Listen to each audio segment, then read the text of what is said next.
संध्या बेटी, मुझे पहचाना? आप विष्णु प्रसाद जी है ना? हाँ बेटी। बरसों बाद में आपको मिली भी, तो किस हाल में?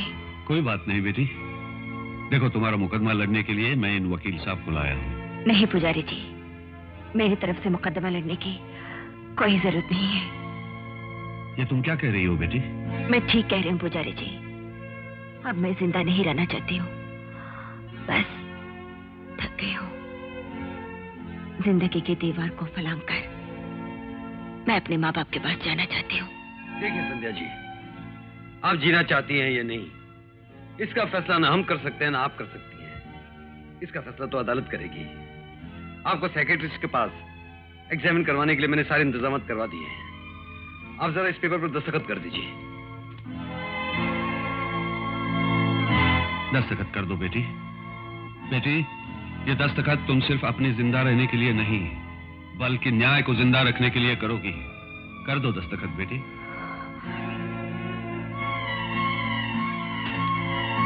संध्या। संध्या जी, मेरे गुरु ने कहा था कि गुस्सा करना अच्छी बात है, इससे मन का मवाद निकल जाता है। मैं ये फैसला करके आया था कि आपको साइकियाट्रिस्ट के पास जरूर लेकर जाऊंगा, इसलिए मैं अपने साथ इतने सारे कागजात लेकर आया था। देखिए, लीजिए। संध्या बेटी, दस्तखत कर दो। दस्तखत कर दो बेटी। संध्या जी, मैं आपसे ये वादा तो नहीं करता हूं कि मैं आपकी जान बचा ही लूंगा, लेकिन इतना वादा जरूर करता हूं कि आपके खूनी बनने का जो कारण है, वो कारण सारी दुनिया को बताकर रहूंगा। अगर आज आप इस काम में मेरी मदद करें, तो जिंदगी भर मैं आपका एहसानमंद रहूंगा। प्लीज संध्या जी।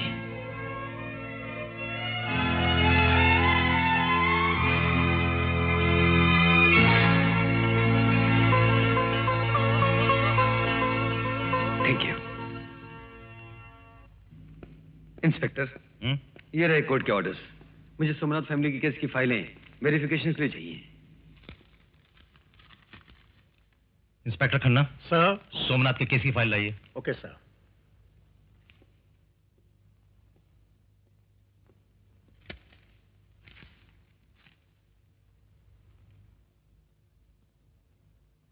आज से मेरी जिंदगी का एक ही मकसद है कि संध्या को बचाना, और कुछ नहीं। कितने महान आदर्श हैं तुम्हारे, और कितने नेक विचार हैं तुम्हारे दिल में, तो भगवान भी तुम्हें निराश नहीं करेगा बेटा।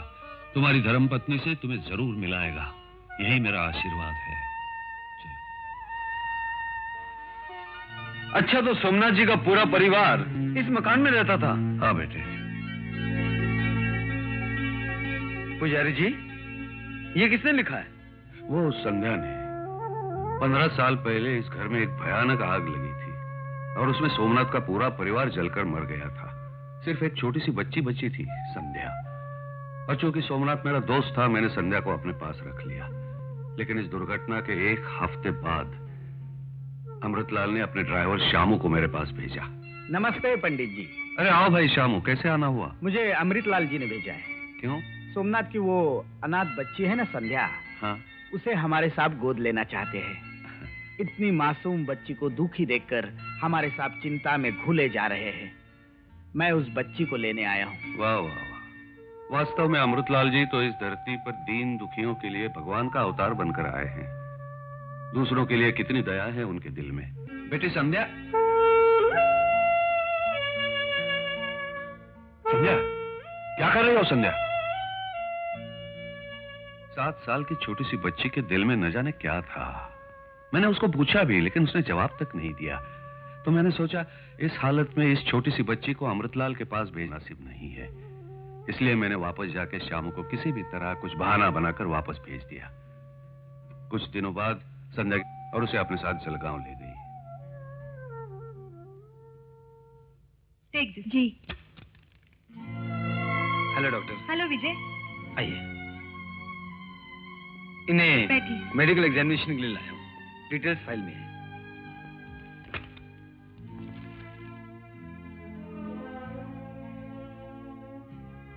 संध्या, एक बात बताओ, तुम्हारी शादी को कितने साल हुए? 4 साल। तुम्हारे पति तुमसे प्यार करते हैं? बहुत। इन 4 सालों में तुम्हारे पति कभी तुमसे नाराज हुए? नहीं। हाँ, कभी कभी गुस्से से डांट दिया करते थे। एक तरफ से उस गुस्से का कारण मैं ही हुआ करती थी। संध्या, तुम्हारे पति के पास ऐसी कौन सी चीज थी जो तुम्हें बहुत पसंद थी? उनकी रिवॉल्वर। रिवॉल्वर? हाँ, क्योंकि मैं उसी रिवॉल्वर से अपने भयानक सपनों को तोड़कर चकनाचूर कर देना चाहती थी। कैसे भयानक सपने? तुम्हें कुछ याद है? सब याद है। नींद में देखे हुए सपने जागने के बाद अक्सर याद नहीं रहते हैं, लेकिन मैंने वो सपने सोते हुए नहीं, जागते हुए भी देखे हैं। वो खौफनाक सपने अक्सर मेरा पीछा करते रहते थे। उन सपनों में तुम्हें कौन दिखाई देता था? मेरी माँ और एक जलील इंसान। कौन था वो जलील इंसान? अमृतलाल। थोड़ा तफसील से बताओगे? अमृतलाल की मौत के साथ साथ पुराने जख्मों पर मरहम लग गया है। फिर उस दास्तान को छेड़कर जख्मों को ताजा मत कीजिए। ओह, आई एम सॉरी। कोई बात नहीं। तुम्हारे सपनों में आने वाली माँ क्या अब भी तुम्हें अच्छी लगती है? हाँ, मेरी माँ मुझे जान से ज्यादा प्यारी लगती है। मेरा बचपन मुझे ऐसे याद है जैसे कल की बात हो। वो मुझे गोद में लिटाकर गौतम बुद्ध की कहानी सुनाती थी, महात्मा गांधी और तमाम आदर्श वालों की कहानियां सुनाया करती थी। लेकिन गांधी जी ने तो हमेशा अहिंसा का सबक सिखाया था। फिर अमृतलाल का कत्ल करके तुम्हें ऐसा नहीं लगा जैसे तुम्हारे हाथों बहुत बड़ा पाप हो गया? बिल्कुल नहीं। अमृतलाल भी तो गांधी टोपी पहनता था। क्या उसने हिंसा नहीं की? क्या उसने मेरी माँ की जान नहीं ली? हाँ, very good. Okay Vijay, you can take her. Thank you doctor.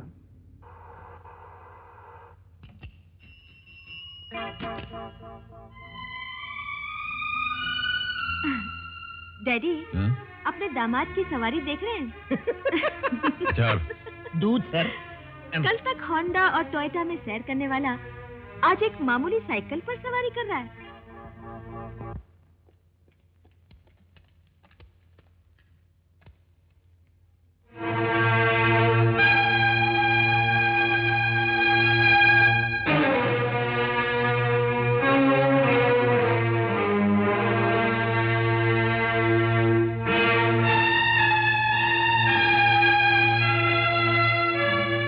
कोई वकील है? योर ऑनर, मुल्जिमा की तरफ से मैं वकालत करूंगा। मिस्टर विजय, मुल्जिमा संध्या ने मशहूर नेता अमृतलाल का खून किया है और पुलिस स्टेशन में जाकर अपने जुर्म का इकबाल करते हुए अपने आप को गिरफ्तार करवाया है। ये जानते हैं आप? जी बिल्कुल जानता हूं your honour.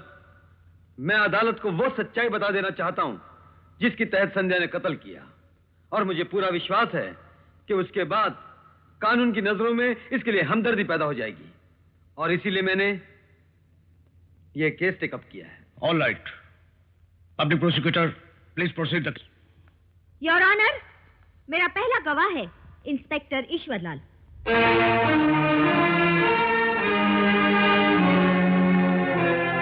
Inspector Ishwarlal ji, क्या ये सच है कि मुल्जिमा संध्या ने आपके पास जो बयान लिखवाया उसमें अपने जुर्म का इकबाल किया है? जी हाँ, ये खुद पुलिस स्टेशन आई थी और जिस रिवॉल्वर से इन्होंने अमृतलाल जी का खून किया था वो रिवॉल्वर मेरे हवाले किया और इकबाल जुर्म करते हुए अपना बयान लिखाया।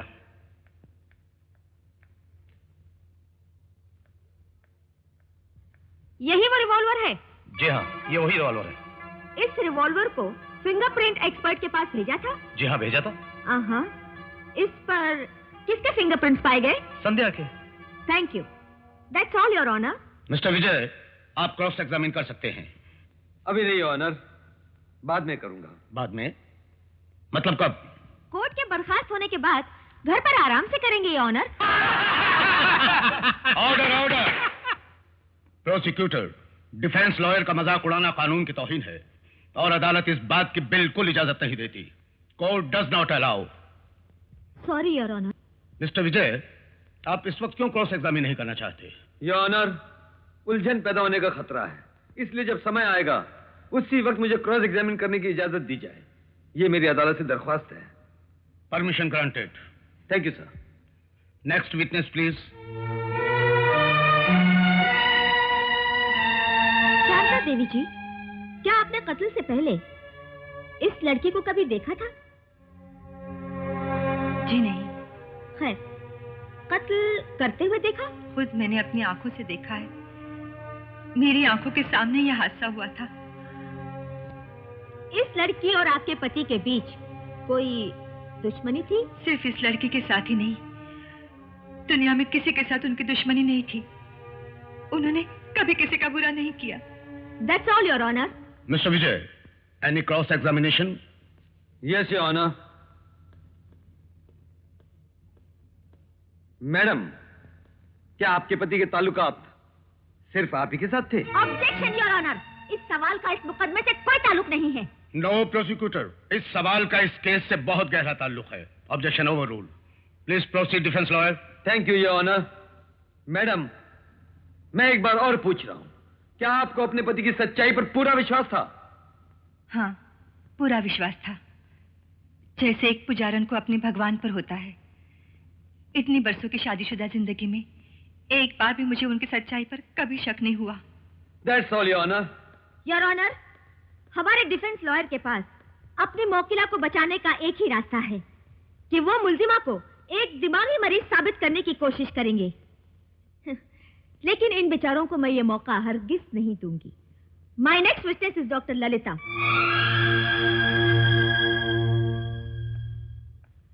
तो डॉक्टर ललिता, आपने इस लड़की का मुआयना किया है? जी हाँ, मैंने इनकी जांच की है। इस लड़की के दिमागी कैफियत के बारे में आपका क्या ख्याल है? इन्हें कोई दिमागी बीमारी नहीं है। हाँ? जिस्मानी और दिमागी तौर पर ये बिल्कुल सेहतमंद है। मुझे इनमें कोई कमजोरी महसूस नहीं हुई।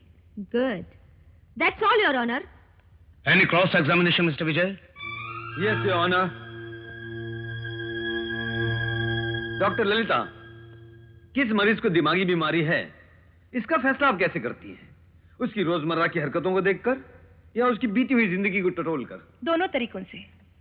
अगर बीती हुई जिंदगी में कोई खास वाकया हुआ हो तो जांच करानी पड़ती है, लेकिन संध्या के आज के बर्ताव को देखकर ऐसा पता नहीं चलता कि उसकी जिंदगी में कोई ऐसा हादसा हुआ हो जिसकी वजह से उसके दिमाग पर गहरा असर पड़ा हो। आई सी। डॉक्टर, कभी ऐसा हो सकता है कि इंसान दिखने में तो ठीक ठाक लगता हो, लेकिन कोई हादसा देखकर या कोई खास बात सुनकर या याद आने पर उसका दिमागी तवाजुन बिगड़ जाए और ऐसी हालत में वो कोई उल्टी सीधी हरकत कर बैठे? क्या इसकी गुंजाइश है? हाँ है, उसे ऑब्सेशन कहते हैं। Excuse me? Obsession. Oh, thank you. इस तरह के ऑब्सेशन वाले लोग कुछ देर के लिए अपने होशो हवास गवाकर किसी भी तरह का खतरनाक काम कर सकते हैं। आई सी।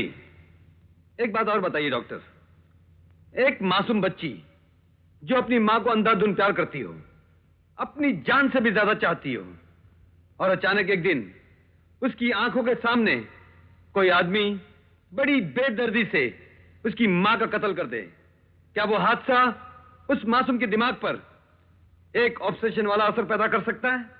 क्या इस बात की भी गुंजाइश है? हाँ, बिल्कुल गुंजाइश है। बचपन में मां के कत्ल का आंखों देखा वाकया, क्या ये गहरा जख्म बनकर उसके दिमाग पर हमेशा के लिए रह सकता है? हाँ, रह सकता है। Thank you very much doctor. That's all your honour. Next witness. Your honour, अब मैं एक ऐसा गवाह पेश करती हूँ जो मुल्जिमा के साथ मुसलसल 4 साल से जिंदगी गुजारता रहा है। उसका पति, जिसकी गवाही से यह साफ जाहिर हो जाएगा कि मुल्जिमा की दिमागी हालत कमजोर है या बिल्कुल ठीक है। मिस्टर राकेश।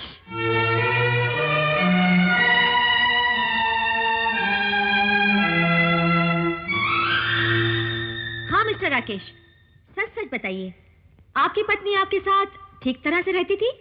नहीं, हर वक्त किसी न किसी सोच में डूबी रहती थी, कोई न कोई मंसूबे बनाती रहती थी। किस तरह के मंसूबे? खून करने के। हर घड़ी उसके दिमाग में यही ख्यालात उभरते थे, और जैसे उसे मौका मिला उसने खून कर दिया। वो मंसूबे बनाती थी, ये आप कैसे कह सकते हैं? 15 साल से सुबह शाम वो जिस मौके की तलाश में थी, आखिर वो मौका उसे मिल गया। अपने मंसूबे को पूरा करने के लिए जाते वक्त उसने मुझे आखिरी चिट्ठी लिखी, और यही इस बात का सबूत है। क्या यही वो चिट्ठी है? हाँ, यही है। और ये रिवॉल्वर आप ही का है ना? जी हाँ, ये रिवॉल्वर मेरा है। Thank you very much. Any cross examination mister defence lawyer? Yes your honour. अब भी वक्त है, केस विड्रॉ कर लो, इज्जत बच जाएगी। मुझे इज्जत नहीं, इंसाफ चाहिए। अपनी इज्जत बचाने की तुम फिक्र करो। हाँ तो मिस्टर राकेश, आपने अपनी पत्नी के इरादे और मंसूबों के बारे में बहुत कुछ बताया। आपने यह भी बताया कि आपकी पत्नी हर वक्त कुछ ना कुछ सोचती थी, या खुद उसने कभी बताया कि वो क्या सोचती थी, क्या मंसूबे बनाती थी? नहीं, इसने कभी कुछ नहीं बताया। जब भी इसे पूछता टाल जाया करती थी, लेकिन हमेशा किसी न किसी परेशानी में उलझी रहा करती थी। ठीक है, आपने उससे किसी डॉक्टर को दिखाया? बहुत से डॉक्टरों को दिखाया और उन सबका यही कहना है कि ये किसी दिमागी परेशानी से बेचैन है और कुछ ही दिनों में खुद ही ठीक हो जाएगी। Please note down this point your honour. बहुत से डॉक्टरों ने कहा कि यह किसी दिमागी परेशानी से बेचैन है। थैंक यू राकेश, ये बहुत ही काम का पॉइंट है। अब एक बात और बताना, क्या उन डॉक्टरों के कहने के मुताबिक संध्या ठीक हो गई? नहीं, ठीक तो नहीं हुई, बल्कि इसकी बीमारी और ज्यादा बढ़ गई है, और इतनी ज्यादा बड़ी है कि इसने बिल्कुल निडर होकर हजारों लोगों के बीच जाकर उसका कत्ल किया है। और अब जबकि यह साबित हो चुका है कि इसका ठीक होना नामुमकिन है, तो मैंने भी एक फैसला कर लिया है। कौन सा फैसला? इसे तलाक देने का। राकेश,